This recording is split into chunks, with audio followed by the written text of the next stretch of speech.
Hello everyone and welcome to the Hockey Hub. So today we're going to be taking an in-depth look at the offseason of the Edmonton Oilers. Now we're going to be doing this in the same style as the other offseason videos for the Canadian teams. We're going to go through the draft, we're going to go through signings, we're going to go through free agency, and any trades they've made. So to start off with the draft, now, Edmonton did not have a second-round pick, obviously, and they didn't really make a lot of notable picks or steals aside from their first-round draft pick, Dylan Holloway. Now, I do like this pickup for the Edmonton Oilers. Holloway is a versatile player. He can play both center and wing, and in the future probably projects as that third-line center spot for the Edmonton Oilers, maybe after Kyle Turris has moved on from the team in 2 years. I do like this pick for Edmonton. I'm not sure if it was the best pick at the time. There were still guys like Dawson Mercer on the board, but Dylan Holloway is a solid pickup for the Edmonton Oilers, and I think he fits in very well with the team's identity and should be a good fit with the team in the future. Now, moving on to any signings they've made. Now, they did re-sign a few of their players to either extensions for next year or this year. So they re-signed Tyler Ennis to a one-year, $1 million deal. I really think this is a good deal because Tyler Ennis is one of the most under-the-radar players in the entire NHL. He puts up 40 points on a consistent basis and never gets talked about. I understand he's not some superstar, but he's a solid middle six winger that can score you 20 goals and get you 40 points. And for 1 year at $1 million, that's a really good contract for Ken Holland and the Edmonton Oilers. They also re-signed goaltender Mike Smith to a 1 year, $1.5 million contract, and to be honest, I'm not a big fan of that re-signing. I don't think that Mike Smith and Mikko Koskinen are a great tandem, and out of all the Canadian teams, I would probably have the Oilers as the weakest goalie tandem, so I don't think that bringing Mike Smith back improves the team or helps the team, and Smith is only getting older. His game's probably going to drop off even more. And I don't know how I feel about him being back in an Edmonton jersey, especially if he's going to be asked to play a third of the games. They also re-signed Jesse Puljujarvi to a 1 year, $1.75 million contract. Actually, 2 years, sorry. I do like bringing back Puljujarvi for the Edmonton Oilers. Obviously, he was a 4th overall pick. He's a very talented player, and he was putting up very good numbers in the Finnish league. But obviously there's been questions about his attitude, and obviously that's part of the reason why he missed out on the entirety of the NHL last year. But I honestly think that the Oilers should give Jesse a chance to actually succeed. Try him on McDavid's wing. What did they have to lose? When he was drafted, he was envisioned to be the Curry to McDavid's Gretzky. So at least try it, see how it goes. Puljujarvi does have nice hands and a nice shot. He has the tools to become a very good top 6 forward. It's just a matter of whether or not he'll get there. But it's still a low-risk, high-reward deal for the Oilers, and I am a fan of it. They also extended defenseman Chris Russell to a 1 year, $1.25 million contract. I think this was for Seattle purposes. They didn't have enough defensemen signed to be exposed. And honestly, it's not a bad contract for what Russell provides. He's a solid defensive defenseman. He's one of the best shot blockers in the league, and for $1.25 million, that's not a bad contract even if Seattle doesn't decide to take him. If they do take him, then he's off the books, and that frees up another roster spot. If they don't, Edmonton has another solid defenseman. Now, we're going to move on to some of the players they've lost, because Edmonton really didn't make a lot of trades, so there's not much to talk about on that front. But moving on to the players they lost. Now, they lost Andreas Athanasiou because they chose not to qualify him. They also lost Matthew Benning, which they also didn't choose to qualify. And I think the Athanasiou one hurts a bit more because they did give up 2 second-round picks to get him, and to just let him walk is kind of a sting. I understand why they didn't qualify him because of how close to the cap they were, and in the long run they do look like a better team as some of the signings they made with that cap space that I'll talk about later.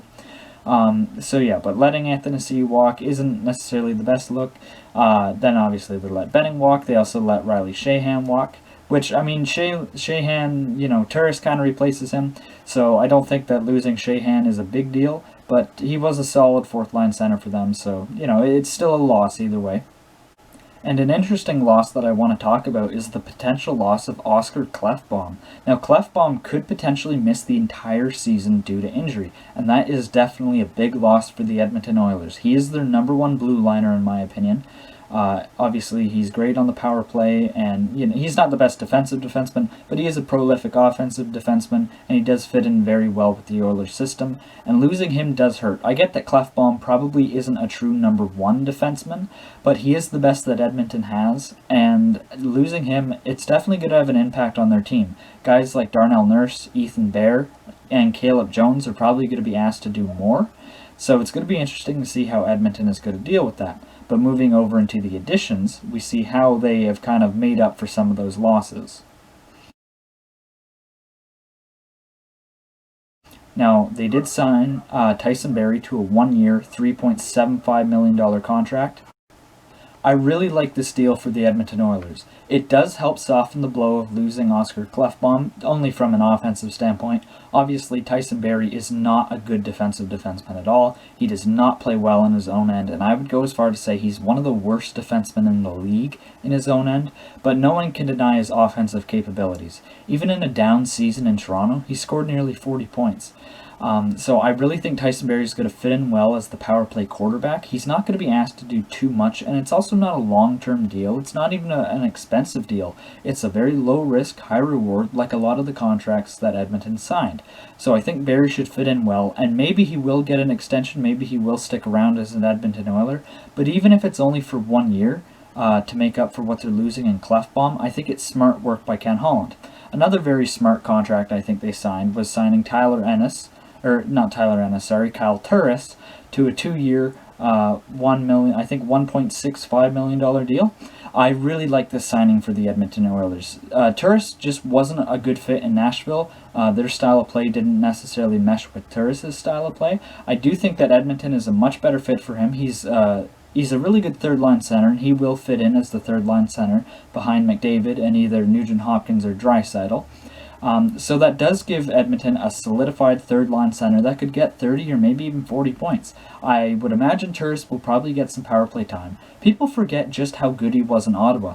If he can bounce back to a similar form, that's a really good contract for the Edmonton Oilers. He's not even getting paid $2 million. So I really like that signing by Ken Holland. Ken Holland did a lot of good things in free agency, and his most recent move was signing Dominic Cahoon for a 1-year, $975,000 contract. I really like that deal from a value perspective. Obviously, Cahoon scored over 30 points last year, and in general, he is projected as a top 6 forward. He's a younger player. He's had chemistry with Leon Draisaitl in the past in a German league where they absolutely ran up the score sheets. So Cahoon should solidify that top 6, and for less than $1 million, and thankfully he can't just walk away at the end of the deal. He is actually a restricted free agent at the end of the deal, so the Oilers do retain his rights, whether they choose to trade him or re-sign him. I really, really like that deal for Edmonton. So relatively speaking, the Oilers did have a big free agency, and they did sign a lot of guys that I think should address key needs for Edmonton. Now, the problem I have with their offseason is that I don't think they addressed the goaltending. To me, their tandem simply isn't good enough. Mikko Koskinen is a decent starter, he had a decent year, but I don't think Mike Smith is a reliable backup at this point. And the tandem of those two, I don't think is going to make for a very good one, especially when it comes around to playoff time. I don't think Koskinen can be a goalie that can take you to the promised lands, and that's kind of what Edmonton is trying to look at. You've got McDavid, you've got Draisaitl, you've got Nugent Hopkins. The window is now. Edmonton needs to put together a team to win now, and I do think they took the right steps. I like the Barrie signing. I like pretty much all the moves they made. I think it offsets some of their losses and potentially losing Klefbom and losing Anthony Ciu and Benning. So I do think that they did get better as a whole, but their goaltending, the area I really wanted to see them improve, didn't get better at all. So overall, I think I would have to give Edmonton a B+ for their offseason. They made a lot of smart moves. None of their moves stick out to me as overly risky or bad, but not addressing the goaltending is a big issue to me. I know it's like some people are like, no, it's fine, Koskinen's good or he's super underrated, but I just I don't see him being a top goaltender in the league, especially they're probably going to play in a Canadian division, which if you look at all the other Canadian goaltenders and their tandems, they're all pretty good. Even Ottawa's got Matt Murray, which I know Murray is a decisive player, but I do think he can rebound in Ottawa, and I do think overall he's still probably a better goaltender than Mikko Koskinen. So I'm going to have to give Edmonton a B+. I really like the moves they made. I just would have liked to see them address their goaltending. I think they should be one of the better teams in Canada next year, and I think they definitely should be pushing for a playoff spot. Edmonton needs to make the playoffs with this team. McDavid cannot sit out of the playoffs another year, or the rumors are going to start popping up like Jack Eichel's rumors are in Buffalo. So hopefully Edmonton can put together a solid season and make the playoffs, because I'm sure a lot of hockey fans would enjoy seeing Connor McDavid and Leon Draisaitl tear up the league in the playoffs. But that does it for today's video. Please leave a like, comment, and subscribe if you haven't already. Thank you for watching. Bye for now.